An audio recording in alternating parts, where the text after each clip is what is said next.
اسلام آباد high court میں اس وقت سب اپیلز ان کی نکل چکی ہیں. منڈے والے دن عدت اور نکاح کی اپیل بھی ان کی سماعت کے لیے بالکل تیار ہے. کیا شاہ محمود قریشی صاحب نے کوئی اینٹی سٹیٹ ایکٹیویٹی کی ہے؟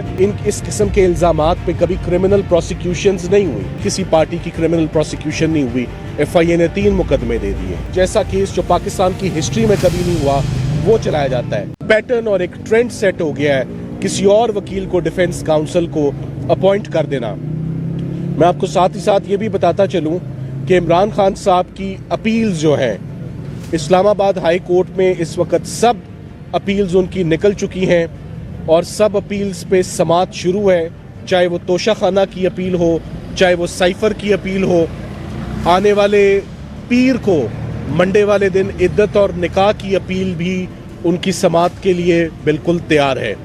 سائفر کیس باقاعدہ طور پہ اس کا آغاز ہو چکا ہے اور سائفر کیس تقریباً 1.5 گھنٹہ آرگیو ہوا اور اس 1.5 گھنٹے میں بہت سارے ایسے نقص تھے، بہت سارے ایسے فلاز تھے جو کہ بینچ نے نوٹ کیے.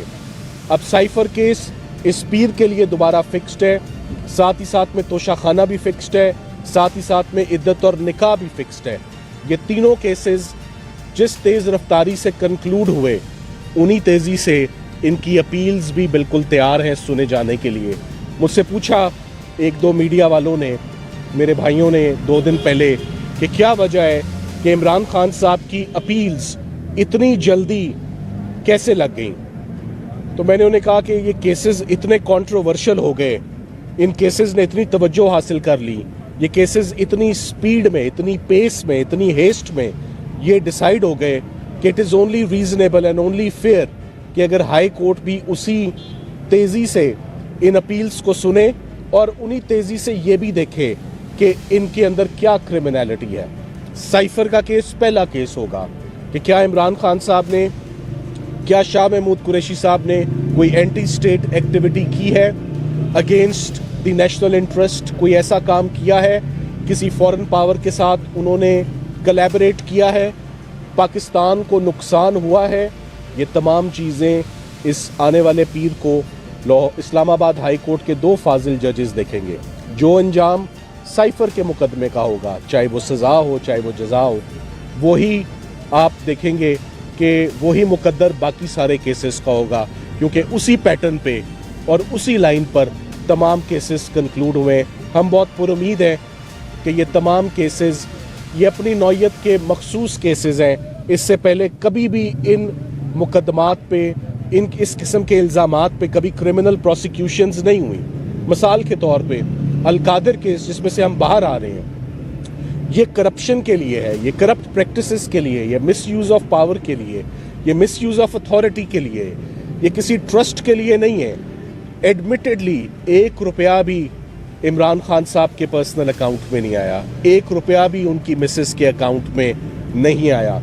سو نیب کی ساری پروسیکیوشن سیکشن 9 کی جو بیسز ہوتی ہے وہ ڈس آنیسٹی ہوتی ہے، وہ رانگ فل گین ہوتا ہے، وہ رانگ فل لاس ہوتا ہے.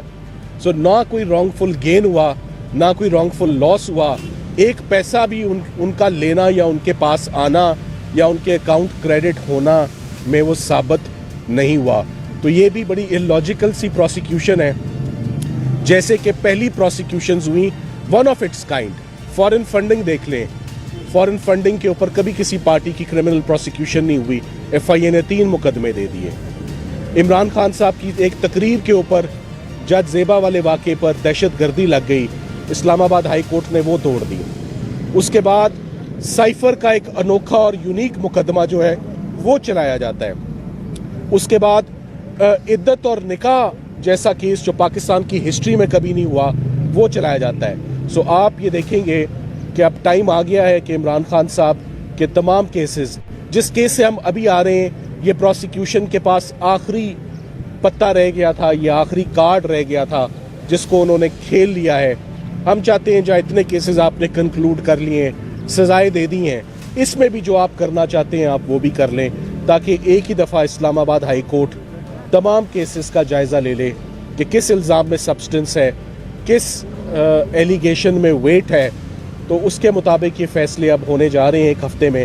میں امید کرتا ہوں ان دی اینڈ کہ رمضان کے اندر میں عمران خان صاحب کی رہائی دیکھ رہا ہوں. میں عمران خان صاحب کو باہر آتے ہوئے دیکھ رہا ہوں, کیونکہ رمضان سے آگے ان کو اندر رکھنے کا کوئی بھی جواز کسی بھی قسم کا اب نہیں رہ جاتا, اسپیشلی جبکہ ان تمام کیسز کا مقصد سب کو معلوم ہے, اس کا پولیٹیکل اینگل تھا, پولیٹیکل وکٹمائزیشن تھی. وہ کام بھی مکمل ہو گیا, حلف بھی لے لیے لوگوں نے, وزیر اعظم بھی بن گئے, وزیر اعلیٰ بھی بن گئے.